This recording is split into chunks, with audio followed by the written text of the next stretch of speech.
दोस्तों भारत पर जो अब तक अमेरिका ने 25% टैरिफ लगाया था, आपको पता होगा एक दिन पहले अमेरिका इस टैरिफ को बढ़ाकर 50% कर चुका है, राइट। तो अमेरिकी सरकार द्वारा भारत पर कुल 50% टैरिफ लगाने का नोटिफिकेशन जारी करने के बाद अब हमारे देश में नौकरियां जाने का खतरा बढ़ने लगा है और इससे भारत सरकार की कमाई भी घटेगी। देश भर में नौकरियों और एक्सपोर्ट पर बुरा असर पड़ेगा। तो ऐसे में यूएस टैरिफ के डिफेंस में यानी अमेरिका के इस टैरिफ को बीट करने के लिए भारत सरकार ने कुछ मास्टर प्लान भी बनाए हैं, जिसमें देखिए एक तो आज सबसे बड़ा फैसला लिया, हमारे देश के कपड़ा कारोबारी 31 दिसंबर तक ड्यूटी फ्री कॉटन इंपोर्ट कर पाएंगे। 50% अमेरिकी टैरिफ से टेक्सटाइल सेक्टर को बचाने के लिए यह बड़ा फैसला लिया गया है। 31% तक की छूट मिलेगी इसमें। सरकार ने कपास यानी कॉटन के ड्यूटी फ्री आयात को 3 महीने के लिए और बढ़ा दिया है। यानी अब टेक्सटाइल कारोबारी इस पूरे साल के अंत तक 31 दिसंबर तक बिना इंपोर्ट ड्यूटी के बाहर से कॉटन मंगा पाएंगे, जबकि इससे पहले सरकार ने इस छूट को 19 अगस्त से बढ़ाकर 30 सितंबर तक के लिए बढ़ाया था। लेकिन क्योंकि अभी टेक्सटाइल कारोबारियों को 50% अमेरिकी टैरिफ के बोझ से राहत देने के लिए सरकार ने यह फैसला लिया और इस बाबत आज वित्त मंत्रालय की तरफ से नोटिस भी जारी कर दिया गया। ठीक है, तो इस इंपोर्ट ड्यूटी में कुल 11% तक की छूट मिलेगी, जिसमें 5% बेसिक कस्टम ड्यूटी में बीसीडी में, 5% एआईडीसी यानी agriculture infrastructure and development cess में और 1% मिलेगी सोशल वेलफेयर सरचार्ज में। तो ये तो टेक्सटाइल इंडस्ट्री को राहत देने के लिए केंद्र सरकार का आज सबसे बड़ा फैसला रहा। इसके अलावा देखिए अमेरिकी टैरिफ की वजह से भारत में लाखों नौकरियों पर भी खतरा यानी संकट मंडराने लगा है। तो इसको लेकर भी सीटीआई ने पीएम मोदी को एक पत्र लिखा और साथ ही इस पत्र में उन्होंने अमेरिका पर भी जवाबी टैरिफ लगाने की अपील की है, क्योंकि अमेरिका की इस टैरिफ वृद्धि से भारतीय सामान अमेरिकी बाजार में 35% तक महंगे हो जाएंगे। तो जाहिर सी बात है इससे वहां के लोग भारत के सामानों को कम खरीदेंगे। तो यही वजह है कि सीटीआई यानी chamber of trade and industry ने अमेरिकी टैरिफ की चिंताओं को लेकर ये पीएम मोदी को पत्र लिखा है। और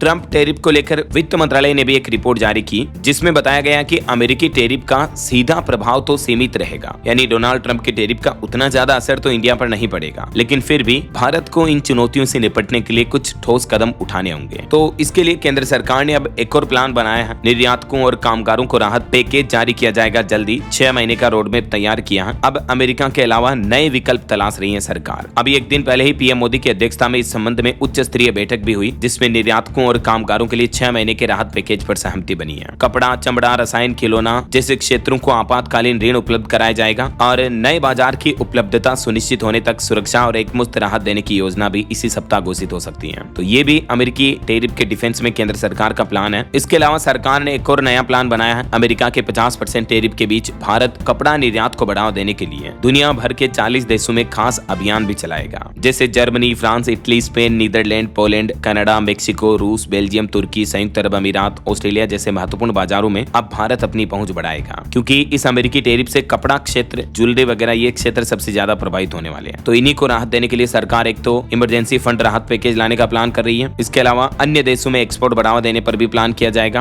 और आज कपड़ा कारोबारियों के लिए ड्यूटी फ्री कॉटन इंपोर्ट वगैरह का भी फैसला लिया सरकार ने। तो उम्मीद है कि केंद्र सरकार के इन फैसलों से एक्सपोर्टर्स को जरूर थोड़ी बहुत राहत मिलेगी। बाकी आगे जो भी अपडेट आएंगे केंद्र सरकार की तरफ से, जो भी फैसले लिए जाएंगे, उनकी जानकारी मैं आपको बताता रहूंगा इसी चैनल डीएलएस न्यूज के माध्यम से। बिल्कुल आप मेरे साथ जुड़े रहिएगा, चैनल को सब्सक्राइब करके बेल आइकन जरूर दबा दीजिएगा और इस वीडियो पर एक लाइक और शेयर भी कर देना, ताकि आपको रोजाना की ताजा खबरें, महत्वपूर्ण मुख्य समाचार, काम के न्यूज अपडेट सबसे पहले आपके मोबाइल पर मिलते रहेंगे। ओके, ख्याल रखिएगा अपने आप का, अपने परिवार का। मिलेंगे अगले नेक्स्ट अपडेट में, तब तक के लिए जय हिंद, जय भारत, वंदे मातरम।